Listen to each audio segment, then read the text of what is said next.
Tell us about the state of female entrepreneurship at the moment. Where does it stand in the current political, economic environment? Well, the good news here is that women are starting companies at an extraordinary rate. We've seen 1,400 companies with a female founder since we started BBG Ventures 2.5 years ago. And obviously, that's not all of them, right? Yeah. This is a very fertile arena right now. The problem is that the VC world, the legacy VC world, still does not have the networks that reach into this female entrepreneur base. And so women are still getting only about 10% of the venture capital that goes to startups in this country. We looked at that and said that's an opportunity. Yeah. Right? If women are the dominant consumers, and there are more and more women who are coming out of not just engineering schools, but B schools, and coming out of companies where they've got real vertical expertise, we should be backing the best of these because they understand that end user. What will be the tipping point for VCs to be able to start seeing this sort of talent coming into their own hemisphere? And because the data already proves that if you're an S&P 500 company, well, tends to be if it's female-led, it's outperforming the rest of the S&P 500. Right. What is the data not showing to the typical VC right now? You know, I think it's less about what the data shows, because a lot of these companies are still very early stage. Yeah. It takes 5 years, 8 years, 10 years for a company to really show what it can become.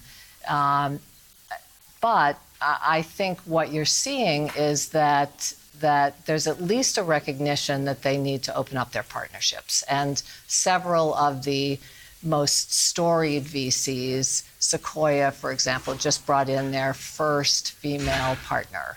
But just now? What took so long? You know, I think it's been a world where it's understandable on a certain level. You know, most of the early startups were selling to large technology companies. They were enterprise plays. And so being able to talk to the guys working at those companies was important. But as the world changes and as technology becomes a part of every company, there's just a bigger world out there and a bigger opportunity. What we have seen a lot, particularly in Silicon Valley, is a lot of the key startups have been led by immigrants as well. Yes. How are you seeing the Trump travel ban coming into play? How much is that affecting also female immigrants as well? Is that how much of a pool in your own fund are we seeing come from outside the United States? Well, we only invest in companies that are U.S.-based, but there are certainly plenty of founders who have come to this country to go to university, really, and stayed, and they're starting companies now. And so there's no question that this particular sector, the startup world, technology startups, would be impacted dramatically by this ban. You've spoken a lot also throughout the election cycle that perhaps there was an echo chamber, as has been voiced by many, within social media. Are you now starting to see social media attack this problem? Do you think that they're becoming accountable? I think that everyone, whether they wanted to take responsibility for the outcome of the election or not, I know for a fact that every company really looked hard at what their current policies were, how they could make sure that the echo chambers were opened up if that was a problem, and all of them have gone after the fake news problem as well. So I think that there's nobody is being cavalier about this. It's a problem that everybody recognized, and I think they're all doing a pretty good job of trying to find solutions for it. We're sat here at the Makers Conference. We can hear the music, the shouting behind us of more than 500 women. It's all about leadership and storytelling within that.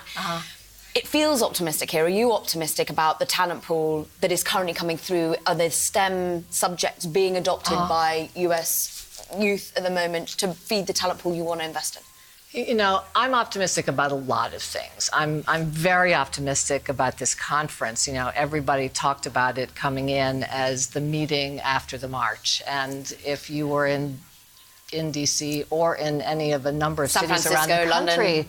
London. It was such a spectacular day. It was one of those days that remind you of how much progress has been made, and what a unified group women in the United States are, and actually women around the world right now.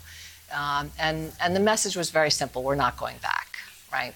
So I think what an event like this is great for is to get people really thinking about what's that mean in practice. What are the things we need to do going forward to make sure that that our daughters have even more opportunity, and certainly in this area of entrepreneurship where you can create your own company, that's key. It's an arena that we need more women in. Women are natural problem solvers. So you take any consumer problem out there, and there's a woman, I promise you, who is working on a solution for it. Being able to find ways for more women to understand how to use technology in order to solve problems, and then getting more VCs, more investors interested in supporting this next generation of women to do that is great. More competition for Built by Girls Ventures, which of course he currently leads.